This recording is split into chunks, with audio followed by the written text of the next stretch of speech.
Hey, Joe Gilder here, and welcome to the final episode of this series of Mix Together, Season 2, featuring Fool's Gold by Sunday Muse. If you haven't followed Sunday Muse, you need to. The links are below to their website, sundaymuseband.com. They just do great stuff. They make, at least currently, they're making these cool videos every month. They do kind of surprise live streaming shows. They're great. So make sure you follow them, check out their music, buy their music, stream it, something. So we're working on the song Fool's Gold. As you may recall, we've gone through, we've mixed it, we've sent them a mix, they've sent us feedback, we've made changes, and sent them mix 2. And then here is the feedback I got from them regarding mix 2. This right here. This is the good stuff, right? This is the part that you kind of, there's always this little bit of tension working for clients. Even, I've worked with them before, and I've met most of them, and I've had some of them in the studio with me. So things are a lot more comfortable this time around. But even still, when you do work for someone else, whether it's paid client work or just work for a friend or someone you're doing spec work for free to kind of build up your chops, there's always this tension where you're just waiting for them to say, good job, we love it. And so now it's not I have to get my self-worth. If they hated it and fired me, that's okay. I'd still be okay. But it's really nice to get things like this. First sentence here, bottom line, we love mix 2. That means we are so pretty much done. He said there's 2 subtle things we'd like to see if we can tweak for the final mix if possible. And here's the first one. So we're going to do those now, and then we'll be done. So this will probably be a short episode. And then who knows? I was literally, as I started shooting this video, I thought, crap, I don't know what the next series is going to be just yet. I've got some ideas. So stick around. There'll be something. There will be more mixed togethers, I think. But anyway, that's neither here nor there. Here's the first suggestion. I didn't pick up as much string attack on the upright bass during tracking as I would have liked, so that the notes, mostly in the arpeggios within verse 2, aren't as well defined. At the same time, we like the deep tones. Is it possible to see if there's an EQ adjustment, maybe a high-frequency boost, that can bring out some string attack and note definition? Here's a quick tip. So this is upright bass, right? The big, huge honking bass.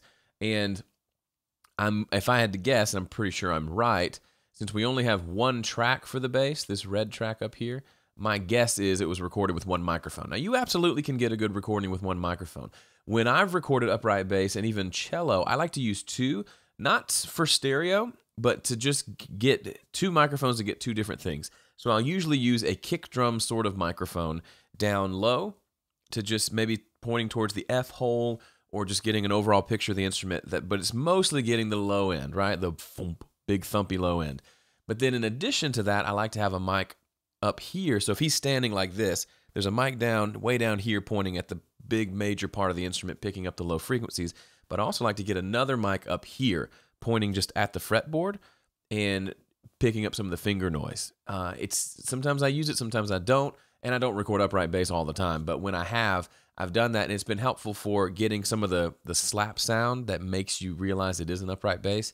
And then if he ever bows the strings, which I don't think he does in this song, but he does in other songs that they do, it gives you that kind of nice, high, crispy sound of the bow going across the strings. That helps it cut through a little better. So you do have phase issues, right? If it's in certain places, it may be out of phase and may cause issues with the low frequencies. So you want to find a placement that works. But honestly, a lot of times I'm rolling off the low end on that top mic and really just using it to give me some high, jangly stuff. And the bulk of the tone in the low end is the other mic. So there you go.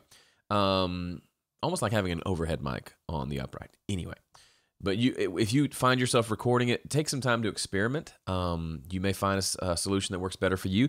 You may find a single mic position that's maybe up here or kind of out here that gets everything well, and if you can, great, kudos to you.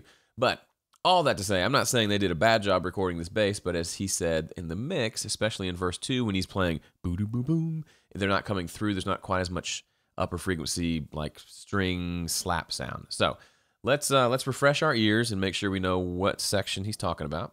So we'll play here just before verse 2. Well, I am a cluttered house.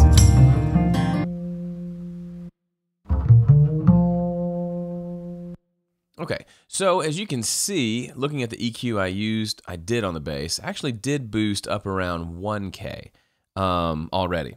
And that got it to where it is. They're wanting a little more. So I'm going to just go with my instinct here and just boost what I already have here. So it's this one right here, right? Okay. I'm going to copy this setting, 4.47, just literally like copy and paste. So I've got it. If I want to come back to that, I can. And let's just see what happens. Listening in the mix, if I just take that up another 3 dB. So let's just go, it's 4.5, let's just go to 7.5.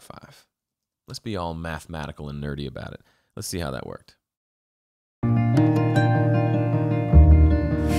I am a cluttered house. Only problem is it's hard to tell if we made much of a difference. Let's Well, I am a cluttered house.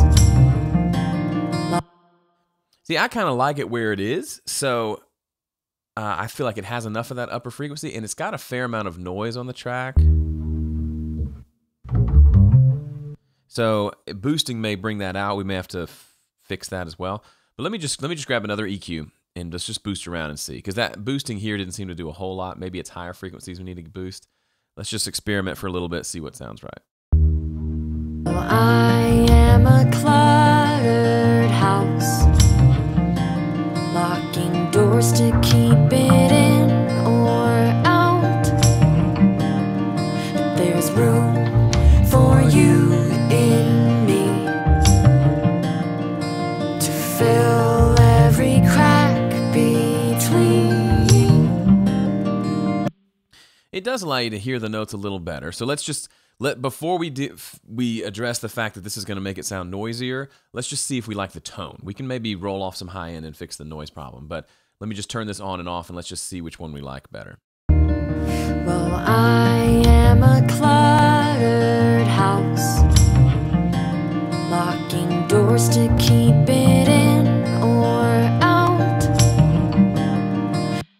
Okay, I like the clarity that it brings. It's clearly too much, so let's pull it back into a more sane range. Well, I am a cluttered house, locking doors to keep it in or out. Well, I am a cluttered house, locking doors to keep. All right, just for the sake of the video, I'll compare the exact phrase because he plays a little differently every time. Let's do. To keep it in. We'll do that one where she's not singing. So here it is. Here it is without the EQ, and then when I play it the second time, that'll be with that EQ boost. And it's, if you can't see, it's a boost at about a little over about 3.2K. All right, let me give you a little more of a heads up. Let's go here. Okay. I lost my EQ. There we go. Or out. Or out. It just kind of has a little more of a tick sound to it. It has a little more there, which I think is what they want. Now, I'm going to quickly listen in solo and just see. I mean, obviously, the boost is fairly wide, so it's reaching as high as, there's a little bit of boost happening up above 5K. Let me just see if, I don't think that's too much noise, but let's just listen real quick.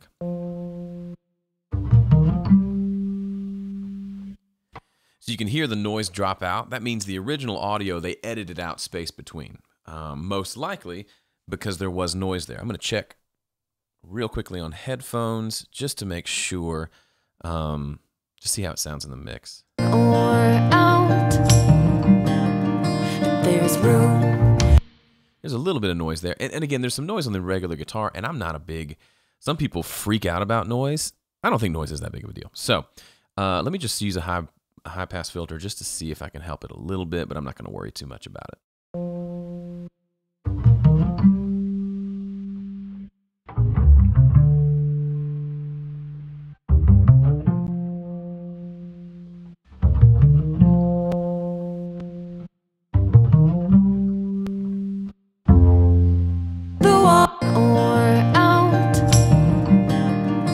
There's room for you in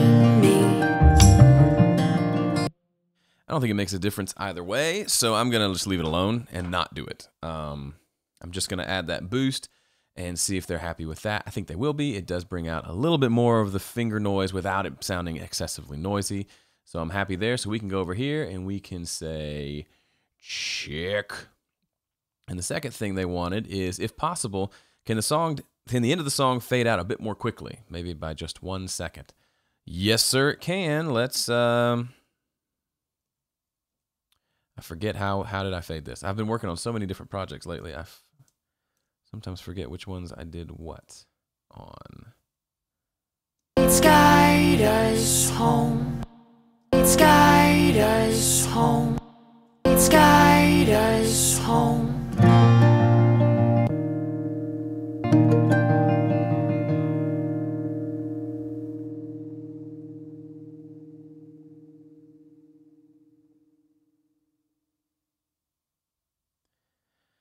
So they want the fade. The fade ends about there.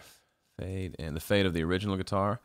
And he wants it about a second sooner. So let's switch to seconds.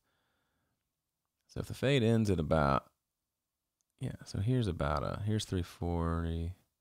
This is about a second sooner. So we'll do end fade, fade here. And I will just go ahead, since he asked for it in the mix, I was going to do it in mastering later, but I'll just go ahead and add it here. We will click on our master fader. We will bring in a automation lane, and we will fade that sucker out. So we want to end the fade there. So this is just automation for my master fader. We will have it fade out like this. I have good luck with it fading like that. Let's see. That felt pretty natural. We can probably go a little more.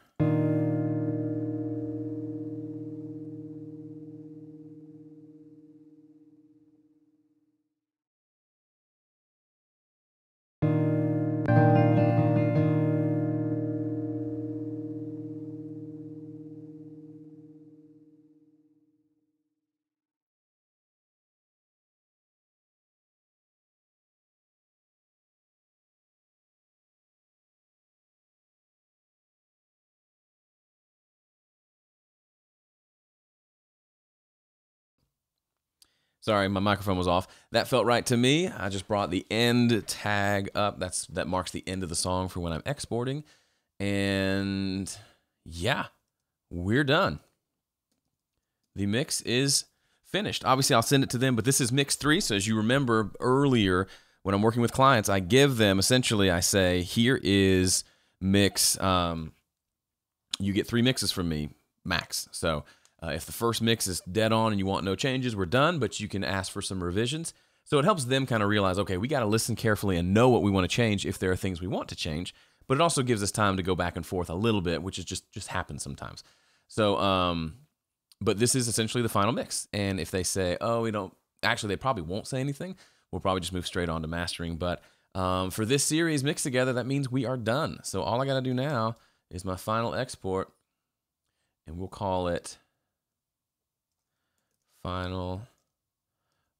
Joe's final mix, because I'll actually provide this in the download for you, so you can hear my final mix as well, because some of you might want to use that as a reference for your own mixes, and hopefully you have mixed this song, or maybe this inspired you to finally go back and mix it yourself. I'm going to export as a 24-bit 44.1 file, and kaboom, there she goes, right there. Isn't she lovely? All right, thanks again for watching this series. Thanks for being a fan. Thanks for your attention. If you haven't subscribed to my YouTube channel or liked my Facebook page, please be sure to do so. If you like this video series, share it with your friends. I'm sure they would like to get their hands on these great tracks and try to mix it themselves, and who knows, maybe even learn a thing or two. You know what? On second thought, I realized after I bounced it down 2 things. One, I had the limiter on during the whole video, so I just turned it off. So this will be a little quieter. My apologies. But secondly, I thought it'd be cool if we did the final big bounce down in real time, just so you can hear, put a final, like, let's listen to this mix one final time as a part of this series, as opposed to having to go download it and listen yourself. So if you've stuck with me this far throughout the series, thank you. And we're going to mix this thing down. We're actually going to do a couple things first that I forgot to do in the last part of the video. We're going to save a new version. This is called Final Mix. And then we're going to go to the mix down. And what we'll do is we'll do a real-time processing. I don't have... Okay, that was wrong for a couple of reasons. Because I was only bouncing down in the loop. Hang on, let me... Okay. Between start and end marker. That's better. I don't have any... I'm not precious about bouncing in real time versus doing it offline. Actually, I do offline almost all the time. There may be benefits to the other. I just don't know. But I like things being fast, and that's what I do. So that's what we're going to do here. I'm going to hit OK, and it's going to bounce down, and we're going to listen to this mix one more time before we call it a day. So thank you again. I'm Joe Gilder, and I'll see you around.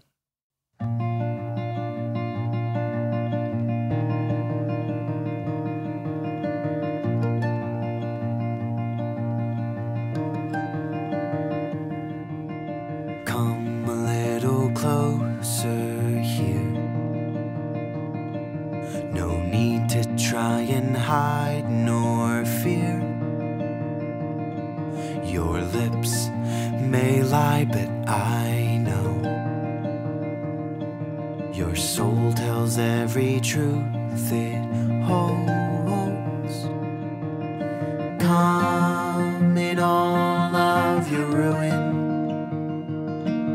You've carried enough from all that it has been. Cease the need to be a prideful king or queen, having control, looking for the fool's gold. Wandered off, lost and gone astray, tried to find a way to go, but oh, just come home.